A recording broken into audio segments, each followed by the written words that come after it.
Hey, welcome back to the Joe Silverback Show, and this is part two of slavery, racism, and white trash culture. So it has been bothering me for quite a long time whenever I read history to understand how history is not being passed on accurately in some areas today. And I don't want to get into the reasons why or why not. I just want to get into some specifics about my own history and your own history, because all of our histories matter only from a certain standpoint. And that standpoint is, what are you and what am I going to do so that we can elevate our lives to what we want to achieve and not be pulled down by historical expectations or interpersonal expectations, because we've created or allowed ourselves to participate in a narrative that keeps us down. So all people who are kept down in a country, in a land of opportunity like the Western culture of the United States, it's due to a narrative that we have repeated over and over to ourselves. Maybe we were born with it. Maybe we got it from ignorant parents. Maybe we absorbed it elsewhere. But the beauty is that the second you want to uphold the Silverback principle and become 100% responsible for your future and your destiny, and to have the courage to create something better, you can just let it go like a sinking ship out in the ocean, okay? Bad cultural, bad past, bad history, bad imagery, bad story. I'm not bound by that. I'm cutting the cord. It's just like moving out of the home. I'm cutting the umbilical cord. I am forging something for myself. I'm forging something for my future. I'm forging something for my family's future. And most of us don't get to this point, unfortunately, until we are actually having babies and children, and we're starting to think, wow, do I want my kid to grow up the same way I did? Or do I want my kid, which most of us think, to have something better than what I had? Or do I think what I have is pretty good and I want to continue that with my kid? All of those are good. What's bad is letting ourselves and our children know that they got to be bound by something that's dead weight. Just clip it. Doesn't matter your racial background. Doesn't matter your ethnic background. Doesn't matter your sex or gender background. All that matters is the transpersonal acceptance of responsibility, that you are 100% in charge of your future and your destiny. Okay? So transpersonal means I'm going to go beyond the personal. Transpersonal means I'm going to go beyond the culture. Transpersonal means I'm not going to be bound by limiting socio-defined status. Now, I'm showing you guys and tracing back my history as a white man growing up in Southern California from parents who came from the Midwest, whose roots came from Eastern Europe and France. And if we keep going back and back and back and back and back, the founding of this country by Europeans, the guys, don't hold me to this, okay? I know indigenous peoples were here, but I'm just talking about the colonialization of the Americas into the United States of America as it sits today. Not a judgment for or against that. That's not this conversation.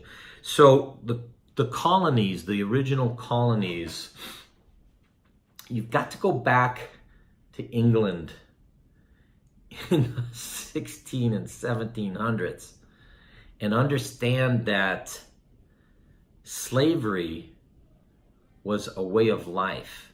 Indentured servitude was a way of life. Very, very few people owned land and owned property, and those few who did basically had slave labor, what we would consider slave labor, do the work on their land for an existence. And that took a long period of time to evolve into a world which we live in today, where any human being from any socioeconomic status can, on his own accord, on his own hard work his way up, build up a business, save up some money, put a deposit down on a piece of land, and have his own ownership. Prior to that, when the colonies were first being established here, and those and the King of England was in charge of the colonies, meaning that the colonies owed their allegiance to the King of England and paid a pretty price for it. Those people who were allowed to work the land had originally brought over white trash slaves and indentured servants. It's very, very important for you as a white man and me as a white man to understand our history and our roots. So we watch the Kardashians, we watch Donald Trump, we hear about the Kennedys, and we see the Clintons. And if you were like me, I put myself through college, working my ass off, and I was a waiter, and I served all these fancy social parties in rich communities in the city that I grew up in. And these were people whose socioeconomic status was high and mine was low. There were the elites. Many of them came from very privileged backgrounds, and many of them made their way into this elite status through a lot of hard work. But at the time that I was serving them, none of that really mattered to me. The only thing that mattered to me was to understand that I was a servant to them. Now, I was a servant at a time in our history where I was actually getting paid a wage. So I was a laborer for the social elite. I can tell you tale after tale after tale over 13 years in the food service industry of how many great peoples I served, including one of my tasks was to make sure that the president of Mexico had his glass of scotch kept at a precise level at all times. I got a nice tip for doing that. So I could tell you all the things that my father suffered in his inability to shake off his white trash background, in his inability to shake off his poor, uneducated parent background, in his inability to shake off that all the hard luck that happened to him in his life wasn't because of what he said, which is he didn't have a college education. He didn't have a high degree. It was instead because he didn't have a concept of himself that allowed him to feel like he fit in with the higher educated classes of people that he ended up working around. And because he had a fatal flaw, which is that he allowed himself to become a victim and drink alcohol in bars and repeat his story over and over and over again. So here was a man with high IQ, almost genius level, who didn't feel valued in the higher privileged, higher educated, higher socioeconomic stratas of society. It was a self-fulfilling prophecy. I can tell you stories where this man, this ignorant Polish Slavic rooted man, broke through all kinds of barriers. But the thing that I want to make clear is that the psychological weight that he was not able to divorce himself with destroyed his marriage, destroyed his family, destroyed his career.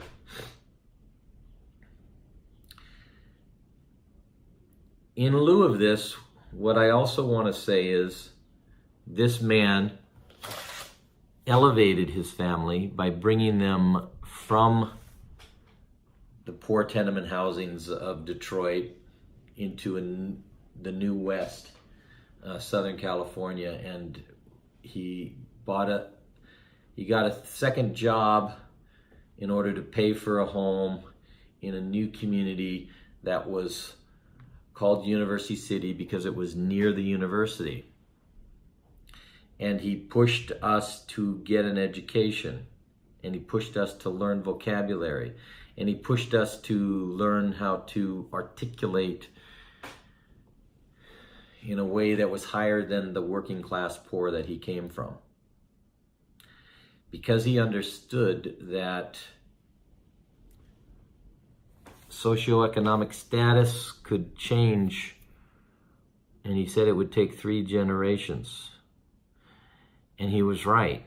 From his parents to him to his children, the socioeconomic status of being the poor, uneducated immigrants changed. But changed only for those who followed the rules of education and higher education and continued learning as connected to elevating yourself. Okay, that's part 2. That's part 2 of slavery, indentured servitude, and white trash culture. I am talking about this because I see with my children who were born into a middle class, higher middle class. They're a lot more comfortable. They grew up with friends whose families had great deals of money and great deals of higher education degrees and entrepreneurial businesses. And so it's become even easier for them to associate with the possibility of maintaining a high middle class economic status. But they know from their father that they will only achieve if they apply themselves as hard as their father has, as hard as any Silverback has to, in order to earn the status that we as Silverbacks need to earn. Okay, comments, questions, stories, feedback, always welcomed. And stay tuned for part 3.